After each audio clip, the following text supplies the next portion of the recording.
metų. Ir kiekvienas iš mūsų per metus mes peržengėme 4 metų laikus. Ir kiekvienas jų skirtingas. Skirtingas savo spalvomis, skirtingas savo žavesiu, skirtingas savo grožiu. Ruduo eina į pabaigą. Ir baigia jau pavyti žiemą. Ruduo kai kam yra labai gražus metų laikas, o kitiems yra pats niūriausias. O iš tikrųjų, koks yra tas ruduo? Ruduo, kada nuo šakų, prilitų šakų pradeda kristi raudoni, žali, geltoni, rudi ir kitokių spalvų lapai, kada jie češa po kojomis lyg pati gražiausia rudeniška muzika. Ruduo, kada vis dažniau į langą barbena lietus, o tas lietus lyg tai krištolas, kuris krenta ir tėškėsi į žemę suduždamas. Laukų platybėje lynoja auksinis mėnuo, lyg rugpjūčio vynas, nugirdęs paskutinį vasarojų. Tokia šita naktis, kada labai trumpai akimirką numirštantis žiogai dainuoja.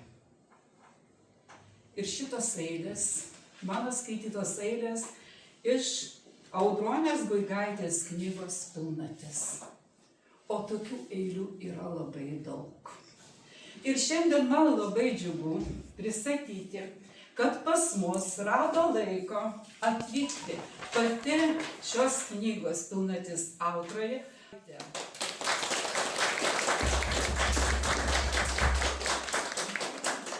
Kartu pas mus su viešnia atvyko ir Ignalinos rajono savivaldybės viešosios bibliotekos Mielagėnų filialo skaitytojų klubas Skaitome su daina. Taip pat atvyko Rima Misiūnienė, Mielagėnų kaimo bibliotekos vyresnioji bibliotekininkė. Tikrai mes žinom, kad yra dabar ruduo, iš tikrųjų ačiū Genovaitei, kad taip nenostalgiškai, bet taip linksmai, sakyčiau, pradėjo renginį. Nes ruduo tikrai tos yra vėlinės ir visada pasineriam į tą tokį apmąstymų laikotarpį, kada daugiau galvojam apie savo išėjusius. Bet sako, yra toks dalykas, kad žmogus niekada neišeina, kol jį yra tie žmonės, kurie jį prisimena. Šventėj ir buvo jie Stirnių biblioteka ar patys Stirniai pažadėtoje žemė. Ir man atrodo viskas pasakyta tai žodžiais, kad iš tikrųjų, kad ne tik kaip mama Audroniai brangi, bet užtat mama, man atrodo, kad būtent dirbo Stirnių bibliotekoje ir taip bendravo su savo bendruomenė ir žmonėms. Nes aš vis tiek yra, kaip pasakyti, likę atminimai būtent apie mamą. Keletą mes pasižiūrėjom būtent pirmin spaudoje. Tikrai buvo suburta, man atrodo, ir skaitytojų klubas būtent Stirniuose ir šokiam vadovavo. Ir iš tikrųjų labai gražių dalykų nuveikė, labai daug renginių organizavo. Ir labai didelės padėkos, tik aš pamiršau akinius. Bet yra vienas toks straipsnis. Ačiū tau, Stefanija, ir tavo knygnešiams. Vienu žodžiu įrašo kažkokią tai pagyvenus moteriškę jos interviu įmą, kad aš džiaugiuosi, kad pareinu namo ir randu būtent pristatytą knygą. Jeigu tu manęs nerandi, tai aš randu knygą, kurią mielai perskaitau. Tai taip, kad ta bibliotekų veikla, sakyčiau, nepasikeitė. Bet visa ta veikla laikosi ant aktyvių žmonių, būtent dirbančių biblioteką. Aš labai prašyčiau, kadangi nebeprisimenu man tiek daug veidų, jūs būkit malonios, atsistokit, tos, kurios esat bibliotekininkės arba susijusios su biblioteka. Aš skaitau biblioteką. Atsistokit, prašau. Atsistokit.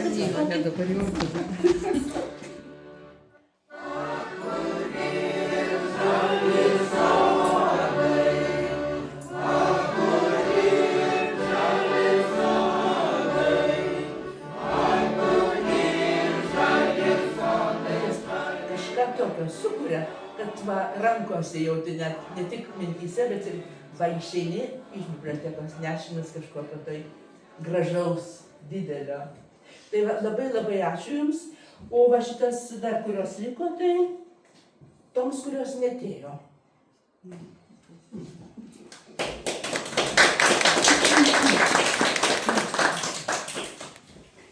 Tai va, tai dabar Vilmutė gal atlikime oficialią dalį.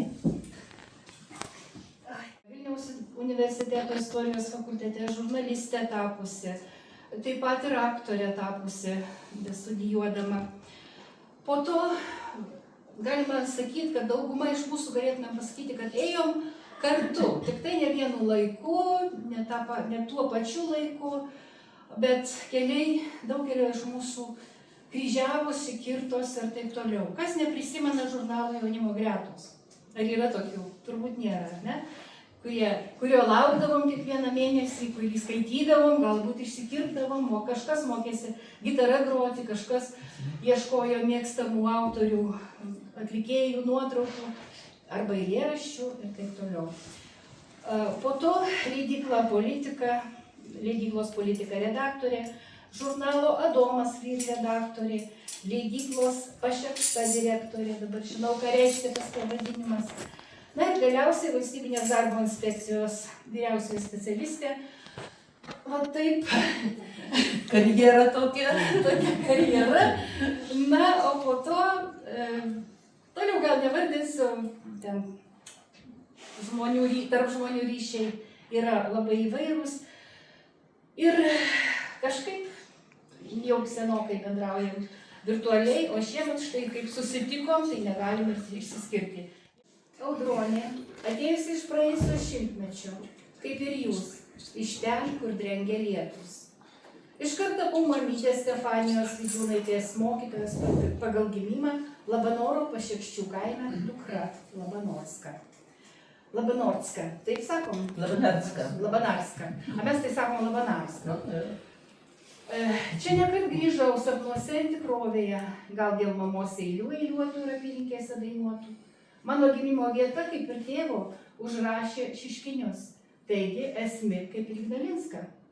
Mažais žingsneliais šlepsėjau po Stirnių kaimo, atšlaimus paskui mamytės bibliotekinius, jos užvedamų šokėjėlių ir dainininkų džiaugsmelius. Molėtiškė. Sėmiau šviesą Utenoje, Teofilio Tilvyčio mokykla. Mano baisingiausias ir mylimiausias matematikos mokytojas Jankūnas, taigi Utenska. Na, ir tiek. Kas klausyra, perskaitys iki galo. Nuo kito eilėraščio, bet yra vienas parašytas, iš tikrųjų net nespecialiai, bet išėjo, kad specialiai. Ir čia nuskambės bent jau vienas žodis, kurį tikrai jūs visi žino. Vadinasi, 2 kaimo paveikslėliai eilėraštis. Čia karvutė tokia. Pirmas paveikslėlis. Dulksna, grybų lietus, nulūžusi alksnio šaka, pro ją žiūri, įžūli ir nustebusi Stirnių kaimo, tų, kur prie Malėtų, raudona žemugė. Tai jūs gal antrą tada? Na, aš antrą jau atsistojusi.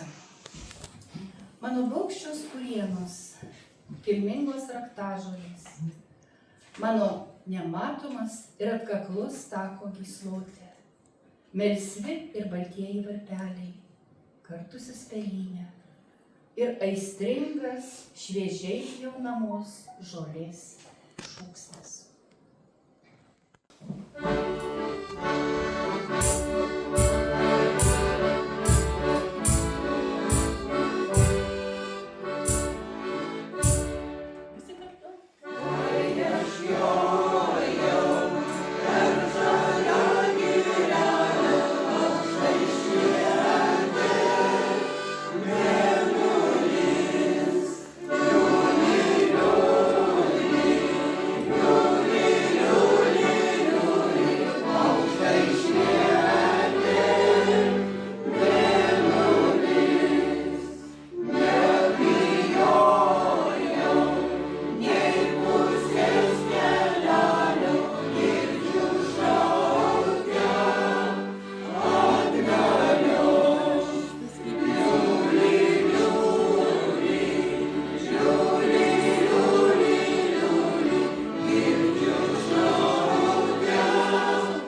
Gers pragers šaipokai mėnuliai nuo alaus, nuo aukštaičių alaus.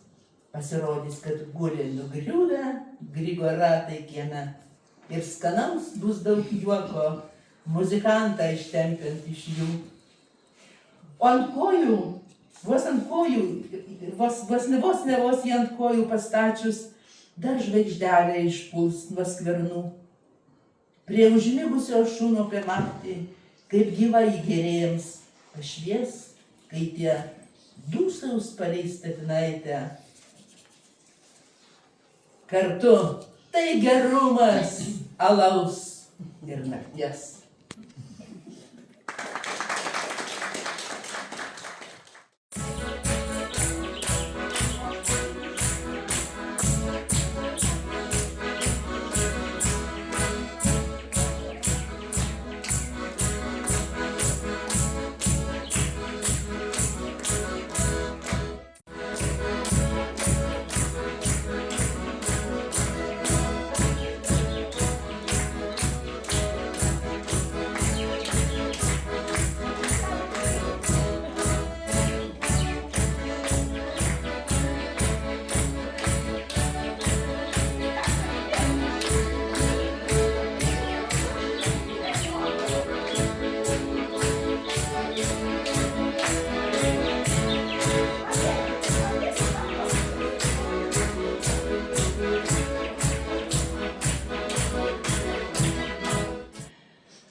Pamiršau. Aš tave pamiršau. O nuo vyšnios šakos mažas, lengvas žiedelis nupuolė. Aš tave pamiršau. Ir nuo šiol gyvenu lyg pro rūką, gražiai ir padoriai. Aš tave pamiršau. Į užvertas duris beldžias paliktos valandos naktys, valkatos naktys. Ir sulytas likimas mylėtų žmonių, kurie laukia į sapną patekti. Aš tave pamiršau. Tik skaičiuoju žingsnius. Vienas, vienišas, vienišas, vienas.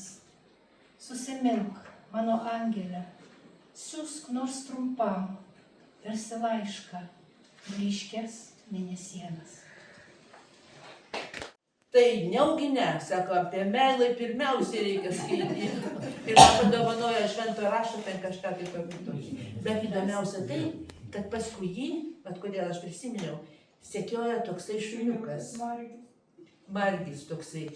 Ir kur jisai eina, klebonas, tas iš paskos. O paskui klebonas, kai atsisėdo, tai jam nusibodo, tai išėjo pasivaikščio, tai nueina prie altoriaus, Tai klebonas paskui sakė, aš sako, kai iš pažinties klausau, sako, tai Janas ateina prie klausyklos, sako, ausį atkiša, sako, paskui ir nešioja, pavyzdžiui, su parapija. Tai va, tai žinokit, šito eilėraščio aš visai neketinau skaityti. Bet kaip pamačiau, kad tik tai durys praviros, tas šuniukas sustojo ir tiesiai šituo taku, taip gražiai apšviestų saulės, eina link altoriaus. O, sakau, va dabar šitas eilėraštis būtinai turi būti skiriamas šitam šuniukui. Sakau, tai nereiškia, kad jisai yra benamių šuo, bet sakau, vis tiek iš tos giminės, iš šunų. Tai jis nuėjo, atsisėdo prie altoriaus ir pradėjo klausyti manęs, atidžiai labai. Benamių šuniui, tu už mano ir kito nuodėmes, buvęs gražus ir kilnus, išdidumą savo įveikdamas, lauki, ar išmaldos klius. Tu už mano ir kito nuodėmes, savo liūdnom akim, laimini tuos abejinguosius, turtingon gražion naktin, ar išpirksim pasaulio nuodėmes. Nuo stogų vėl pliaukia vanduo, o mane kas priklaus paklydusią, šaltą, nyku.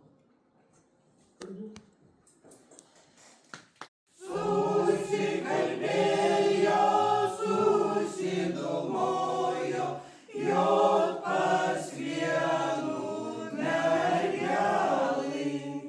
Vienas sakė, bus mano, antras sakė, Dievas žino, o trečias sakė, mergužėla mano.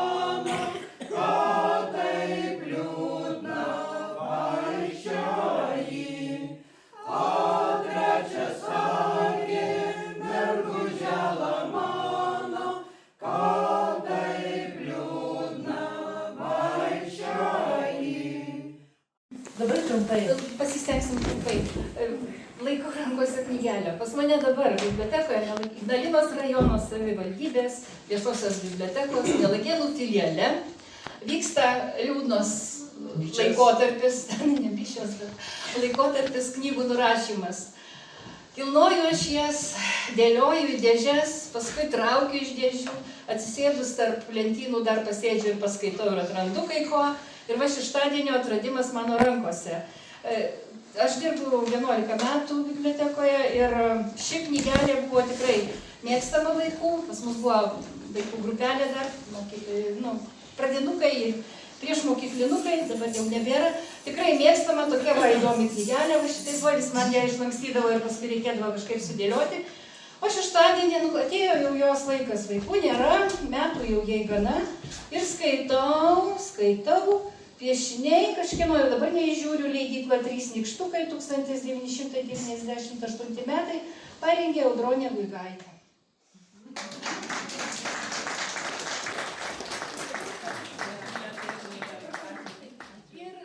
Labai dėkoju kolegijai, bibliotekininkiai, labai dėkoju visiems už kantrybę, už atidumą ir atlaidumą, gal kažką ne taip pasakėm ar suklydom, ar per ilgai. Ir noriu dovanoti mūsų kraštui brangią knygą. Bet aš manau, kad šitokia knyga gali rasti savo skaitytoją ir kitame rajone, ne tik tai ten, kur jinai parašyta. Jeigu ponas, kuris dirbo truputį mūsų krašte, galbūt ir prisimenate, buvo toks Jonas Bajarūnas. Jis po nelaimingo atsitikimo apkurto, senatvėje jis rinko medžiagą, šiaip buvo aktyvus laikraščio, toks korespondentas neetatinis. Senatvėje jis parašė 2 knygas. Jos vadinasi Mielagėnų kraštas ir viena ir kita, aš laikau rankose antrąją dalį, nes gyventojai, kurie dabar gyvena jo namuose, rado palikimą keletą knygų ir pasidalino su manimi.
brangi